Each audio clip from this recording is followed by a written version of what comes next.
5월 가정의 달 세 번째 주일로 오늘은 믿음의 배우자에 대해서 함께 나누어 보려고 합니다. 지난주에도 말씀드렸다시피 이 가정의 달은 설교하기가 참 어려운 달입니다. 왜냐하면 가정을 이루지 못한 분도 계시고 또 깨어진 가정에 상처와 아픔도 있는 분도 계시기 때문이죠. 그럼에도 불구하고 이 배우자에 대해서 사랑하고 감사하는 이 말씀을 전하는 이유는 단 한 가지 이유입니다. 바로 작금의 현실에 수많은 가정들이 깨어지고 바로 믿음의 원리와 그 하나님의 은혜들을 잃어버리고 있기 때문이죠. 그래서 미혼이신 분과 또 아픔을 겪으신 분들에겐 죄송하지만 다시 한번 이 믿음의 배우자와 함께 살아가는 것이 무엇인지 살펴보기를 원합니다. 아직 미혼이신 분들은 앞으로도 많은 기회가 남아져 있고 또 미리 공부하셔서 예습하시면 더 좋은 가정을 이루실 거라고 믿습니다. 또 아픔을 경험하신 분들은 이 시간들을 통해 다시 한번 내가 세워야 되는 하나님의 가정의 원리가 무엇인지 돌아보게 되기를 원합니다. 요즘 한국 사회에 특별히 가정의 문제들은 참 어둡고 힘든 역사들이 나타나고 있습니다. 2020년 통계청 조사를 보면 인구 1000명당 혼인 건수를 이야기하는 조혼인율이 4.2건입니다. 이게 얼마나 심각한 것이냐면 1980년대 10.0의 조혼인율이 30년 만에 절반도 더 되게 떨어졌다는 것이죠. 이 시대가 얼마나 만큼 결혼하지 않고 있는가. 서로를 위해 헌신하고 섬기는 그 결혼을 이 시대가 얼마나 경시하고 있는지를 잘 보여주고 있습니다. 더 심각한 것은 이혼 건수입니다. 인구 1000명당 이혼 건수를 나타내는 조이혼율은 이제 2.1건이나 됩니다. 그래서 조혼인율과 조이혼율만 보게 되면 두 부부가 결혼하면 그 중에 한 가정은 결국 갈라서게 된다는 것을 보여주는 것이죠. 물론 전체 건수만을 얘기하는 거기 때문에 이렇게만 볼 수 없는 것이지만 지금 한국 사회에 가정의 문제가 얼마나 심각한지를 잘 보여주고 있는 것이죠. 그렇다면 기독교 가정은 어떠할까요? 기독교 가정만 둔 통계는 정확하게 없기 때문에 이야기하기는 어렵지만 신앙을 가진 사람들 가운데서도 깨어지고 쪼개어진 가정을 가진 사람들이 많이 있기 때문에 우리는 그것에 대해 잘 알 수 있습니다. 사실 한국에 있는 오늘의 교회에 보면 이혼자 스쿨, 이혼자들을 위한 공동체가 따로 있을 정도로 많은 가정들이 아픔과 고통을 경험하고 있다는 것이죠. 그렇다면 왜 이토록 많은 가정이 깨어지고 쪼개어지는 것일까요? 그것은 요즘 사고의 방식들 때문입니다. 물론 여러 문제들 때문이기도 하고 배우자의 문제이기도 할 것입니다. 그러나 많은 사람들의 생각이 갈등하며 아웅다웅 다투며 사는 것보다는 쿨하게 깨끗하게 갈라지는 것이 더 합리적인 결정이라고 생각한다는 것이죠. 그래서 싸우고 다투는 것보다 그냥 깨끗하게 갈라서는 것이 서로의 행복을 위한 것이라고 생각한다는 거예요. 근데 과연 그럴까요? 이혼한 사람들을 대상으로 한 연구 결과는 이혼한 사람들 가운데 80%는 그들의 결정을 후회한다는 것이죠. 80%가 후회한다는 거예요.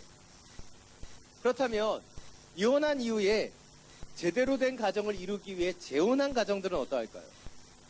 그들에게는 제2의 기회가 주어진 것이죠. 얼마나 값진 은혜입니까? 그럼에도 불구하고 재혼 가정이 더 잘 살면 좋은 텐데 안타깝게도 2019년 통계에 의하면 재혼 가정의 이혼율은 초혼 가정의 4배에 이른다라고 하는 연구 결과가 있다는 것이에요. 제가 설교 초반부터 이 어두운 통계들만을 말씀드리는 것 같아서 너무나 죄송합니다. 그러나 그럼에도 불구하고 이 통계들을 여러분에게 말씀드린 이유는 단 한 가지입니다. 바로 우리가 우리의 가정을 지키기 위해 노력해야 한다는 것이죠. 제가 오늘 여러분에게 놀라운 이야기 하나를 해드리려고 합니다. 저도 이 사실을 알게 되어서 너무 놀라서 개탄을 금치 못했는데 여러분 너무 놀라지 마십시오. 그리고 다른 데 가서는 절대 얘기하시면 안 돼요. 저희 아내가 저와 같이 완벽한 남자랑 살면서도 만족하지 않는답니다. 농담으로 얘기했는데 다큐로 받아들이는 분들이 계십니다. 물론 제가 교회 중심적으로 살기 때문에 상대적으로 가정에 많은 신경을 쓰지 못해서 그럴 수도 있고요. 교회 안에서는 드러나지 않지만 가정에서는 드러나는 많은 문제를 가진 사람이기 때문이겠죠. 그러나 제가 저희 가정의 이야기를 하는 이유는 단 한 가지입니다. 바로 문제없는 가정이 없다라고 하는 것을 말씀드리고 싶어서입니다. 저희 가정에도요, 많은 문제가 있습니다. 그러나 문제가 있음에도 불구하고 이 가정이 깨어지지 않는 이유가 있다는 것이죠. 왜입니까? 그 문제를 해결하려고 하는 힘이 있기 때문이에요. 저희 은사님이시자 한국 가족 상담학의 기초를 놓으신 장신대 홍인종 교수님께서 수많은 커플들을 상담하시고 나서 한 가지의 사실을 깨닫고 수업 시간에 이렇게 말씀하셨어요. 부부가 깨어지고 헤어지는 이유는 문제 때문이 아니라 서로를 위해서 헌신하고 노력하지 않기 때문이다. 수많은 다양한 커플들을 상담하시고 그들이 깨어지지 않게 하기 위해서 때때로는 새벽같이 달려가고 밤늦게도 달려가셨던 그분이 이루신 결론이에요. 많은 문제가 있어도요, 부부가 그 문제를 해결하기 위해 노력하면요, 그 커플은 깨지지 않는 거예요. 근데 아무리 작은 문제라도요, 그 문제를 해결하고 노력하지 않으면 그 커플은 결국 깨지게 되더라는 것이죠. 오늘 이 말씀을 나누는 이유도 바로 이것입니다. 우리의 가정이 주님 안에서 바로 이 작은 노력들을 계속해 가기를 원하기 때문입니다. 하나님께서 우리에게 이 가정을 주셨고 배우자를 주셨는데 이 배우자와 함께 살아가면서 우리는 이 노력들을 계속해 가야 하기 때문이에요. 그리고 오늘 말씀이 그런 노력을 다시 시작하는 귀한 발걸음이 되기를 간절히 원합니다.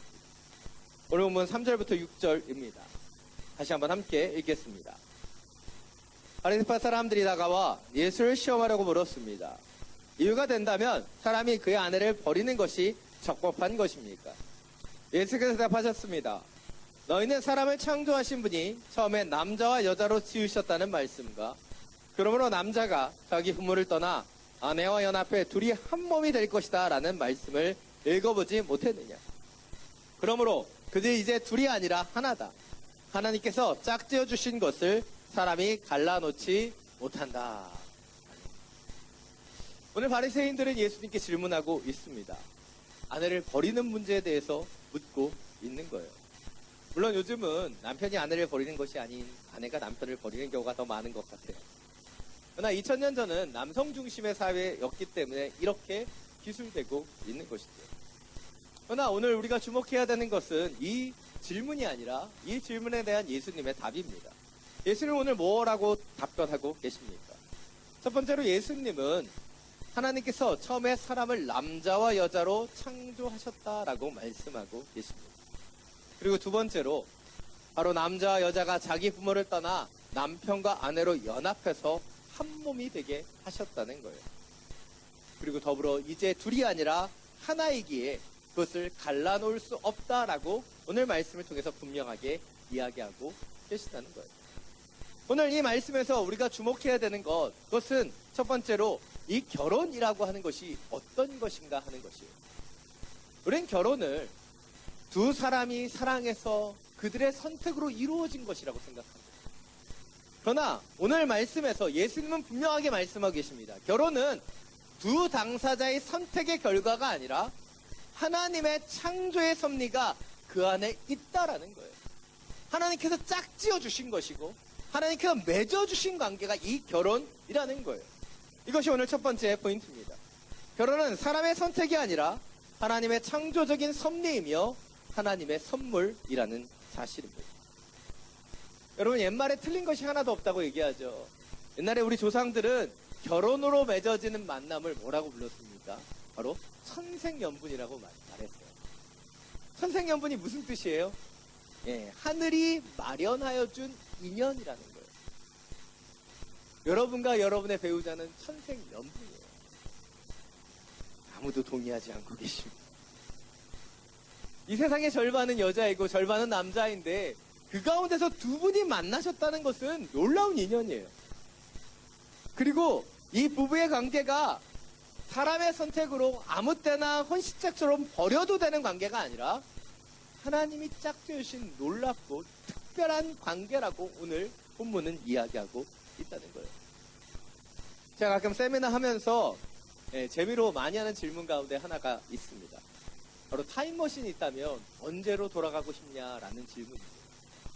이렇게 질문하면 많은 남성분들은 자신의 선택의 기로나 후회의 순간으로 돌아가려고 합니다. 근데 대부분의 여성분들은요, 결혼 전으로 돌아가려고 한다는 것이죠. 그런데 왜 그런가 생각해 보니까요, 다른 남자랑 살아보고 싶은 것 같아요. 그러나 그놈이나 다 비싸다는 거 기억하셨으면 좋겠습니다. 안타깝게도 물리적인 법칙에 의해서 우리는 과거로 돌아갈 수 없습니다. 근데 돌아갈 수 없을 뿐만 아니라 하나님의 놀라운 섭리와 계획대로 돌아간다고 할지라도 지금의 남편을 만나게 되어 있어요. 여러분의 표정이 별로 좋지 않습니다. 왜입니까? 여러분이 그 배우자를 선택한 것이 아니라 하나님께서 짝지어주신 존재이기 때문이죠. 혹시 지금 여러분의 옆에 배우자가 있다면 이렇게 고백하셨으면 좋겠습니다. 당신은 나의 천생연분입니다. 결혼하지 않은 분만 얘기하고 있고요. 결혼한 사람들은 지금 서로를 바라보지 않고 있어요. 1부 때도 아무도 얘기하지 않아서 굉장히 당황스러웠는데 우리 다시 한번 믿음으로 고백하는 거예요, 여러분. 당신은 나의 천생연분입니다. 이렇게 고백하기를 원합니다. 당신은 나의 천생연분입니다. 하나님이 짝지어주신 관계예요. 같이 살다 보면 얼마나 마음에 안 드는 게 많이 있겠습니까? 그러나 지금 그 배우자를 짝지어주신 하나님의 이유와 원리가 다 있는 거예요. 그러하게 하나님의 섭리에 따라서 순종하며 살아가는 우리 모두가 되기를 간절히 원합니다.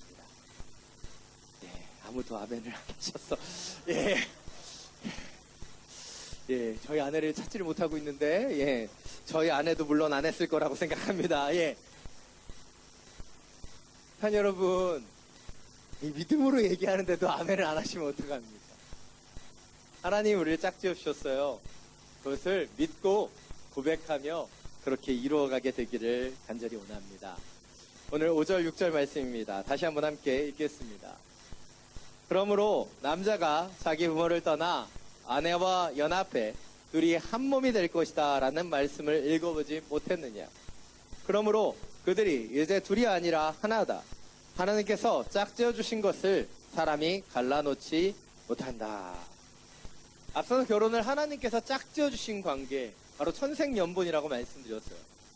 그리고 이 결혼을 하나님께서 짝지어 주신 것이기 때문에 사람이 나눌 수 없다라고 오늘 본문은 또한 이야기하고 있습니다. 그렇다면 왜 예수님께서 그렇게 말씀하시는 것일까요? 바로 이 부부의 관계, 혼인의 관계를 예수님께서는 언약의 관계로 표현하셨기 때문이에요. 사람들은 여러 관계를 맺을 때 약속을 합니다. 근데 약속에는 크게 두 가지가 있어요. 바로 언약과 계약이죠. 언약이라는 것은 절대로 깨어질 수 없는 약속이라면 계약이라고 하는 것은 무엇이에요? 약속을 어긴 자가 배상이나 보상을 해야 되는 일시적인 관계가 계약 관계입니다. 그런데 성경은 결혼이 계약이 아니라 언약이라고 말하고 있어요. 그런데 안타깝게도 지금 현대인들은 이 결혼을 계약 관계로 생각한다는 것이죠. 부부는 사랑을 전제로 하나님 앞에서 언약을 맺습니다. 하나님을 증인으로 하나님과 함께 그 가정을 만들어가는 것, 그것이 언약의 관계인 것이죠. 그래서 혼인관계의 가장 중요한 바탕이 되는 것은 무엇이에요? 계약이 아니라 사랑과 신뢰라는 것이죠. 그런데 혼인관계가 파탄에 이르게 되면 어떻게 됩니까? 이 언약의 관계가 계약의 관계로 변질돼요. 그래서 이 계약이 깨어질 때의 보상을 서로에게 하라고 싸우고 다투게 되는 것이죠. 바로 이 언약의 관계를 계약의 관계로 잘못 생각하기 때문에 이루어지는 일입니다. 그런데 하나님께서는 우리가 믿음의 배우자와 함께 이루는 이 관계를 언약이라고 설명하셨어요. 그 이유는 무엇입니까?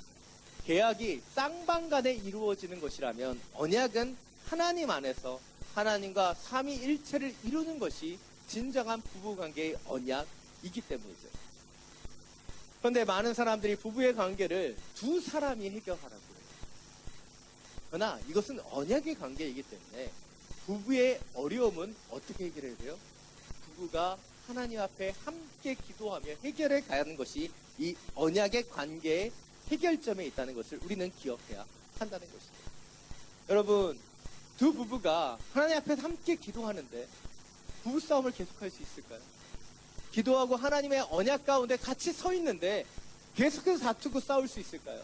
아니에요. 그런데 두 사람이 서로의 이익과 서로의 문제만을 바라보면 계속해서 다투게 됩니다. 여러분, 결혼이 언약이라는 사실을 기억해야 합니다. 이것이 오늘 두 번째 포인트입니다. 결혼은 하나님과 부부가 함께 맺는 독점적이고도 영원한 언약이라는 사실입니다. 여러분, 오래되셨지만 결혼식을 한번 기억해 보십시오. 너무 오래돼서 기억이 안 나는 분도 계실 겁니다. 그러나 결혼식을 결혼식으로 만드는 것이 가장 중요한 것이 무엇이에요? 신부가 입은 아름다운 드레스가 결혼식을 만듭니까? 멋진 축가나 좋은 그 훈시들이 이 결혼식을 아름답게 만들지 않습니다. 결혼식을 결혼식되게 만드는 것은 그 결혼의 언약입니다. 시시각각으로 변화되는 이 시대 가운데 바로 이 혼인의 언약은 결코 변화되지 않는 것이기 때문에 결혼식의 하이라이트죠. 그래서 예전에 결혼식을 보면 늘 주례 선생님이 이런 멘트를 하시잖아요. 비가 오나 눈이 오나 돈이 있으나 없으나 아플 때나 건강할 때나 검은 머리가 팥뿌리가 될 때까지. 왜 이런 표현이 그렇게 많은지. 뭐예요? 기쁜 일이나 슬픈 일이나 다 함께하라고 생각하는 것이 아닙니다. 또 영화 같은 것을 보면 이제 미국 영화들을 보면 가끔 결혼식에서 이런 질문들을 하잖아요. 주례자가 사람들 앞에서 서약을 하기 전에 묻습니다. 이 남자와 이 여자가 결혼하는 것이 안 되는 이유를 아시는 분은 지금 이야기하십시오. 그럴 때 영화 가운데 누가 손들고 얘기하죠. 근데 진짜 그렇게 얘기하는 사람 없습니다. 그리고 마지막으로 뭐라고 얘기해요? 지금 이 자리에서 말씀하실 수 없다면 영원히 침묵하십시오라고 얘기해요. 왜 이렇게 얘기하는 걸까요? 부부의 관계라고 하는 것이 독점적인 관계이기 때문에 이제 더 이상 이 부부에 대해서 누구도 상관하지 말라라고 얘기하는 거예요. 저도 주례할 때 신랑 신부를 늘 축복합니다. 그러나 그 중에서 가장 축복하는 것 한 가지가 있어요. 바로 신랑을 축복할 때 이렇게 축복합니다. 신부를 사랑해서 인류의 절반인 모든 여성을 포기한 그 신랑을 축복하고요. 신랑을 사랑해서 인류의 절반인 모든 남자를 포기한 그 신부를 축복해요. 이 결혼의 가장 아름다운 것은 무엇이에요? 다른 모든 것을 포기하고 그 사람에게 집중하고 그 사람에게 독점적인 관계를 맺는 것이기 때문에 이 결혼이 아름다운 것이라는 것이죠. 그런데 요즘 이 가정의 문제들을 보면 이 독점적인 관계, 부부의 관계 속에 하나님과 이 부부가 거하는 독점적인 울타리가 생겨야 되고 그 관계에 친밀함이 있어야 되는데 그리고 그 외의 모든 관계에는 배타적인 것들이 이루어져야 되는데 그 문제가 온전히 이루어지지 않는 것을 보게 된다는 거예요. 오늘 예수님께서도 뭐라고 말씀하십니까? 자기 부모를 떠나라고 말씀하셨어요. 왜입니까? 부부의 관계가 원가정보다 더 소중한, 더 독점적이고 더 언약적인 관계가 되기를 원하셨기 때문이에요. 근데 부부의 문제가 왜 깨어지고 왜 문제가 나타나는가? 이 독점적인 관계, 하나님과 이 부부가 맺는 그 언약의 관계가 아니라 바로 그 배타적인 관계를 이루어야 되는 그 타인과의 배타성을 이루지 못하는 문제들이 나타나기 때문이에요. 여러분, 여러분의 배우자는요, 하나님께서 주신 하나님의 사랑이에요. 그리고 이 결혼은 영원한 언약이며 결코 깨어질 수 없는 하나님의 선물입니다. 그러기에 이 결혼의 언약을 온전히 알고 이 언약이 영원한 언약이 되어 하나님이 원하시는 아름다운 가정을, 부부의 관계를 더 온전히 이루어갈 수 있는 우리 모두가 되기를 간절히 축원합니다. 오늘 5절, 6절 말씀 다시 한번 함께 읽겠습니다. 그러므로 남자가 자기 부모를 떠나 아내와 연합해 둘이 한 몸이 될 것이다라는 말씀을 읽어보지 못했느냐. 그러므로 그들이 이제 둘이 아니라 하나다. 하나님께서 짝지어 주신 것을 사람이 갈라놓지 못한다.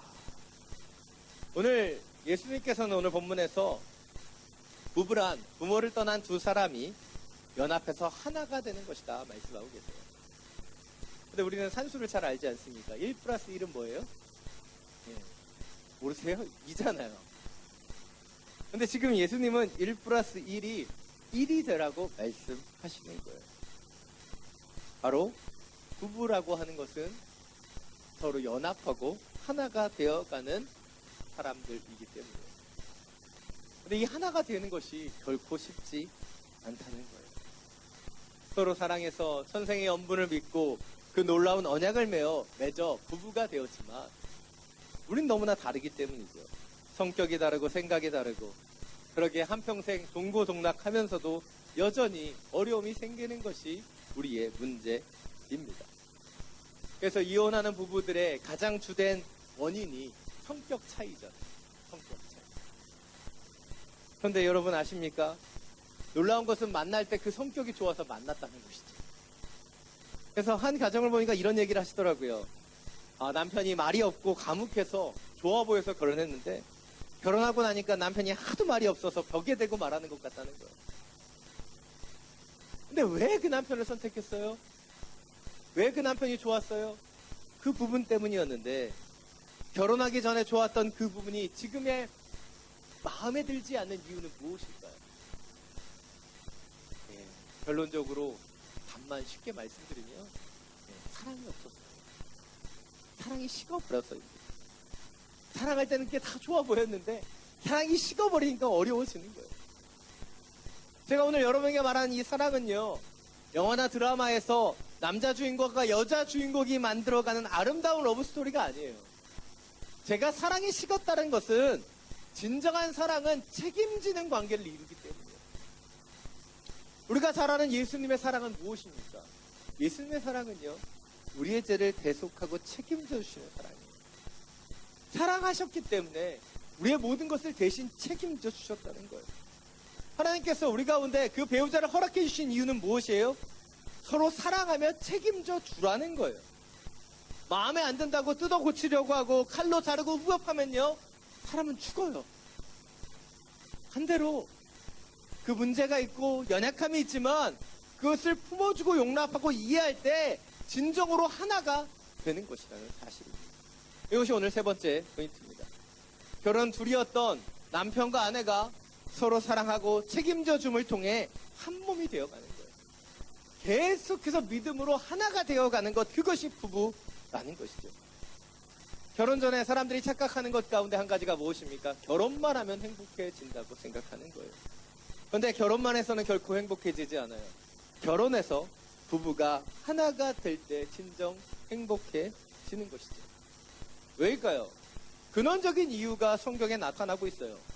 하나님께서 먼저 아담을 지으신 이후에 아담이 잘 때 갈비뼈 하나를 몰래 훔쳐가셔서 하와를 만드셨어요. 이것이 보여주는 것이 무엇입니까? 사람은요, 태어날 때부터 결핍을 지녔다는 거예요.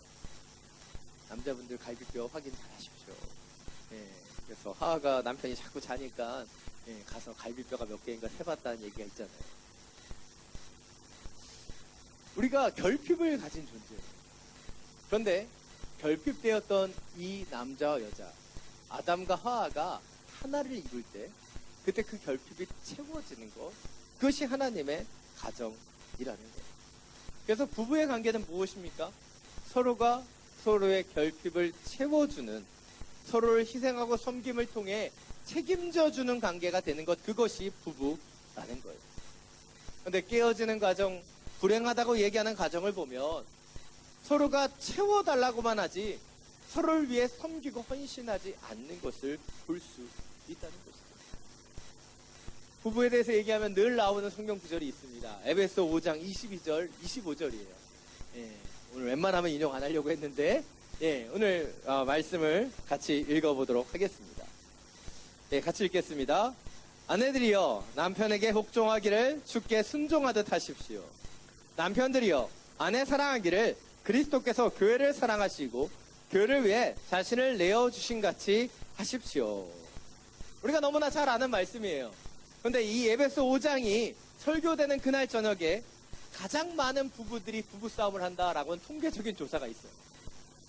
왜 교회에서는 부부사랑에 대해서 설교를 했는데 왜 집에 가서 싸우냐는 거예요. 왜일까요? 말씀을 보는데 말씀에서 아내는 순종하라고 얘기했는데 우리 아내는 순종 안 하는 거예요. 말씀에서 남편은 사랑하라고 얘기했는데 우리 남편은 사랑 안 하는 거예요. 그래서 자꾸 화가 나는 거예요. 그런데 성경이 말하는 것은 조건이 아니라 명령이라는 거예요. 아내라면 아내로서 내가 해야 되는 것, 아내로서 순종해야 되는 그 계명을 바라봐야 되는 것이고, 남편이라면 내 아내가 어떻게 하는지와 상관없이 내가 남편으로서 아내를 어떻게 사랑하고 어떻게 헌신해야 되는지 그것만 봐야 되는 거예요.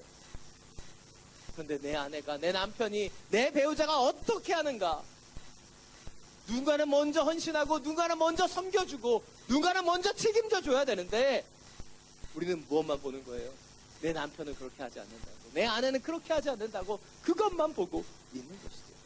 그러니까 여러분, 온전한 하나를 이루기 위해 필요한 것, 사랑으로 책임져 주는 거예요. 사랑으로 희생할 수 있는 거예요. 사랑으로 섬겨줘야지만 하나가 될 수 있는 것입니다. 우리는 모난 돌과 같이 연약해요.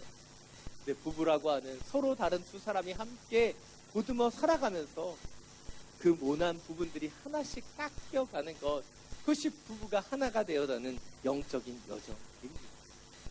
그러니까 여러분, 저는 결혼 전에 제가 되게 좋은 신랑감이라고 생각했어요.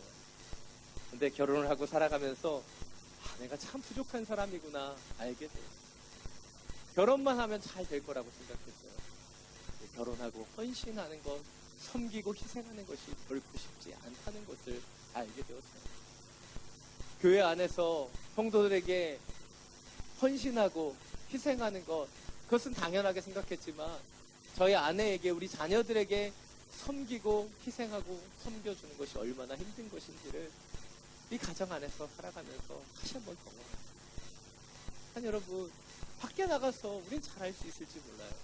그러나 더 중요한 관계가 가정 안에 있다는 것 기억하시고, 우리 가정에 우리 아내와 우리 남편을 위해, 배우자를 위해 먼저 책임져주고 사랑하며 헌신할 수 있는 하나님의 사람들이 되시기를 간절히 축원합니다. 오늘 마지막으로 7절부터 9절 말씀 함께 읽겠습니다. 그들이 물었습니다. 그러면 모세는 왜 남자에게 이혼증서를 주고 아내와 헤어지라고 명령했습니까? 예수께서 대답하셨습니다. 너희의 마음이 완악하기 때문이다. 그러나 원래는 그렇지 않았다. 내가 너에게 말한다. 누구든지 음행한 겨울을 제외하고 아내와 이혼하고 다른 여자와 결혼하는 사람은 간음하는 것이다. 오늘 예수님의 답변에 바리새인들은 다시 묻고 있습니다. 그러면 왜 모세는 이혼증서를 써주고 아내랑 헤어지라고 명령했습니까? 예수님은 이들의 재차되는 질문에 말씀하시죠. 그것은 그들의 마음이 완악하기 때문이다.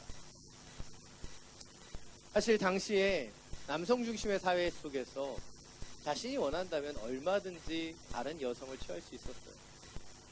그렇게 다른 여성을 취하면서 그 여성에게 자유를 주지 않는다면 더 고통과 아픔 가운데 들어갈 수 있기 때문에 하나님께서는 이혼증서를 써주고 그 여인을 자유의 몸으로 풀어주라고, 여인을 위해서 그렇게 말씀하신 것이지 이혼을 합당하게 여기기 위해서 말씀하신 것이 아니라는 거예요. 그런데 이 작금의 현실을 보면 바로 그 예수님께서 얘기하신 이 모습, 이 완악함이 그대로 나타나고 있어요. 왜 가정이 깨어지고 갈라지는가? 그것은 이기적이고 완악한 마음 때문입니다. 채워주려고는 하지 않으면서 자기는 채움받기를 원하는 거예요. 완악한 마음이 자꾸 가정을 깨어지게 만든다는 거예요. 비교하고 시기하고 질투하고, 우리 가정에 하나님께서 맺어주신 그 배우자에게 만족하고 감사하고 사랑하기보다는 그것에 감사하거나 만족하지 못하고 비난하고 불평을 터뜨리는 우리의 모습 때문에 우리는 자꾸 완악해지고 있는지도 모른다는 것이죠. 이것이 오늘 마지막 네 번째 포인트입니다. 이기적이고 완악한 마음은 결혼을 깨트리고 가정을 망가뜨린다는 거예요. 상담하게 이런 이야기가 있습니다. 왕자와 공주가 만나면 그것은 재앙이다. 놀라운 이야기인데 여러분 잘 이해를 못 하시는 것 같아요. 왕자와 공주가 만나면 왜 재앙일까요? 왜 재앙일 것 같으세요? 네, 왕자와 공주는요, 섬김 받을 줄만 알지 섬길 줄을 모르기 때문에. 그래서 재앙이 되는 거예요. 근데 요즘 한국 교회, 한국 사회를 보면 자녀들을 자꾸 왕자, 공주로 키워요. 그래서 다음 세대가 결혼하면서 문제가 되는 것을 너무나 많이 봅니다. 부모가 다 해주고, 다 해결해주고, 다 섬겨주는데, 그래서 이 두 자녀가 결혼을 했는데 서로 할 수 있는 게 없는 거예요. 서로 헌신하거나 서로 섬겨주거나 서로 희생하지 못하는 거예요. 그래서 더 깨어지는 것이죠. 우리가 잘 아는 한 가정이 있습니다. 세계의 결혼이라고 불려졌던 당대 최고의 여배우였던 최땡땡과 야구스타 조땡땡의 결혼이에요. 누군지 다 아시지만 땡땡이라고 얘기하면 더 재밌을 것 같아서 그렇게 얘기하고 있습니다. 이들은 화려하게 결혼해서 많은 사람들의 부러움을 샀어요. 그리고 처음에는 잘 사는 것처럼 보였습니다. 두 아이를 낳고 잘 사는 것처럼 보였습니다. 근데 결국 성격 차이로 갈등으로 갈라섰어요. 서로를 존중하며 쿨하게 헤어지는 것처럼 보였습니다. 그런데 얼마 되지 않아 이혼한 그 최땡땡이라는 여배우는 스스로 목숨을 끊었어요. 그리고 모두가 아는 것처럼 몇 년이 지난 이후에 또 그녀의 이혼한 남편도 이 조땡땡도 결국 목숨을 스스로 끊었어요. 또 얼마 전에 할머니 손에 자라던 그들의 딸마저 자살 소동과 가출 소동을 벌이는 그 뉴스가 세상을 떠들썩하게 됐습니다. 안타까운 일이에요. 한 통계에 의하면 어린 자녀가 부모의 이혼의 상처로부터 벗어나는데 20년이 넘는 세월이 걸린다라고 하는 연구 결과가 있습니다. 저는 오늘 말씀을 준비하면서 한 가지의 생각을 해보았습니다. 만약 세계의 결혼이라고 불려졌던 이 두 사람이 그 순간에 힘들었을지라도 서로 완악하고 이기적인 마음을 내려놓고 조금만 더 참고 인내했다면 이 가정은 어떤 가정이 되었을까요? 이 가정은 더 행복하고 더 아름다운 가정이 되었을 거라는 확신이 들었습니다. 참 여러분, 사람들의 이기적인 마음은요, 문제에 집중하게 만들어요. 문제를 더 큰 문제로, 불평을 더 큰 불평으로 만들어. 그러나 문제가 아니라 하나님이 주신 그 언약을, 하나님이 맺게 주신 그 놀라운 관계를 바라보기를 바랍니다. 그리고 다시 한번 하나 되기에 힘쓰기 위해 우리 가운데 있는 이기적이고 연약한 마음들을 벗어버릴 수 있게 되기를 바랍니다. 심리학자 아론 벡은 부부관계에서 발생하는 문제를 크게 두 범주로 나누었어요. 먼저 큰 출구가 있고 다른 하나는 작은 출구입니다. 큰 출구는 이혼이나 배신, 버림이나 불륜 같은 극적인 상황입니다. 여기 계시는 여러분 가운데는 거의 일어나지 않는 일이라고 생각합니다. 그러나 또 다른 실제적인 출구로 작은 출구가 더 미묘하고 문제가 되는 것을 보게 됩니다. 작은 출구는 무엇이에요? 갈등을 회피하는 거예요. 일에 중독되는 것이고, 잦은 모임과 야근을 갖는 것이고, 쇼핑을 하는 것이고, 알코올을 의존하는 것이고, 무관심과 냉대함으로 나아가는 것이죠. 이런 작은 출구를 통해 서로 완악하고 이기적인 마음으로 하나 되는 것을 포기해버리는 가정들이 있다는 것이죠. 그러니까 여러분, 지금 여러분은 배우자와 어떤 관계를 맺고 계십니까? 큰 출구는 아닐지라도 작은 출구를 가지고 이기적이고 완악한 마음으로 그 작은 출구를 찾고 계시다면 그것을 멈추기를 바랍니다. 하나님이 세우신 이 영원한 언약의 가정, 하나님이 짝지으신 그 놀라운 천생연분의 관계를 이어가기 위해 더욱더 하나 되게 힘쓰고 서로를 섬기며 사랑하며 책임지고 희생할 수 있는 하나님의 사람들이 되시기를 간절히 축원합니다. 이 시간 행복이라는 이 찬양을 다시 한번 함께 부르기를 원하는데요. 이 찬양을 부르면서 화려하고 멋져 보이는 인생이 아니라 작고 소박하게 감사하고 우리에게 주어진 것을 더욱더 사랑하며 지어질 수 있게 되기를 원합니다. 함께 찬양하겠습니다.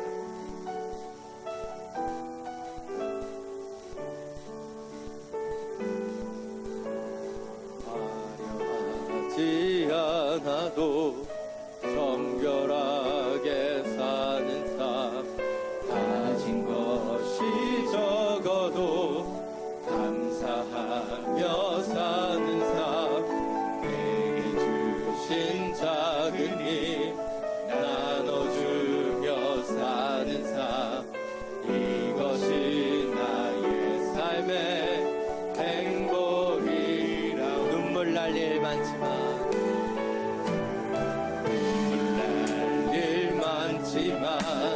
기도할 수 있는 것, 억울한 일 많으나 주를 위해 참는 것, 비록 짧은 작은 삶 주 뜻대로 사는 것, 이것이 나의 삶의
함께 기도하며 나아가기를 원합니다. 하나님께서 천생연분으로 우리의 배우자를 허락해 주셨고 영원한 언약을 맺고 더욱더 하나 되게 힘쓰라고 우리에게 말씀하고 계시는데, 우리도 모르는 새에 완악함과 이기적인 마음으로 작은 출구를 찾고 있지는 않았습니다. 비록 그것이 큰 출구는 아니더라도 작은 출구를 통해 내 생각과 내 뜻대로, 내 계획대로 나아가려고 했었던 그 완악함이 있다면 이 시간 회개하며 기도하기를 원합니다. 주님, 내 뜻대로가 아닌 주 뜻대로 우리의 가정을 인도해 가게 하여 주옵소서. 화려하고 멋져 보이는 인생이 아닐지라도 작고 소박하게 감사하며 살아가는 그런 하나님의 가정을 만들게 하여 주옵소서. 우리에게 허락하신 그 배우자를 살아가며 헌신하며 주님 섬길 수 있도록 우리에게 세임을 더하여 주시고, 하나님이시는 그 언약 속에 하나님께 기도하며 만들어가는 하나님의 가정을 이루게 하여 주옵소서. 함께 기도하며 나아가겠습니다. 사랑이 많으신 주님, 우리의 가정에 이루신 당신을 바랍니다. 우리의 가정 가운데 함께 하시고 역사하시는 당신을 바랍니다. 우리 계신 그 가정, 우리 계신 이 배우자를 주님의 마음과 뜻을 가지고 헌신하며 섬기기를 원합니다. 하나 되게 힘쓰고 사랑하게 힘쓰고 그의 책임을 지고 그의 뒷자리를 채워주는 그런 하나님의 사람들이 되기를 원합니다. 나의 것을 채워주기보다 그들의 그 연약함을 바라보고 사랑하며 섬기며 아름다운 언약을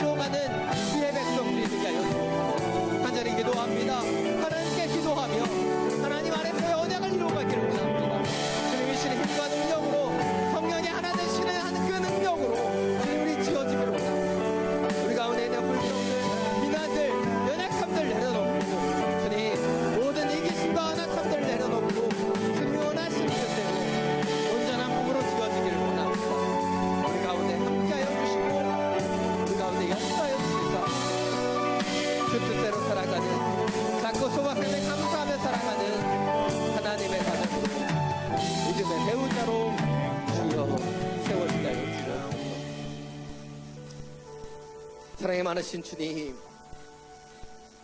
진정으로 우리에게 주신 그 행복이 무엇인지를 돌아봅니다. 우리에게 허락해 주신 그것에 감사하며 살아가는 자들이 되기를 원합니다. 하나님께서 천생연분으로 우리에게 주신 이 배우자를 섬기고 사랑하며 책임져주는 아름다운 영원한 언약을 맺어가게 하여 주옵소서. 우리는 결핍과 연약함을 가진 존재입니다. 그러기에 믿음의 배우자들이 함께 주님 그 결핍을 채워주는 하나 되는 관계를 이루어가게 하여 주시고, 우리 가운데 있는 완악함과 이기적인 마음들 내려놓고 주님이 원하시는 믿음의 가정을 더 온전히 이루어가게 하여 주시옵소서. 우리 주 예수 그리스도의 이름으로 기도드립니다.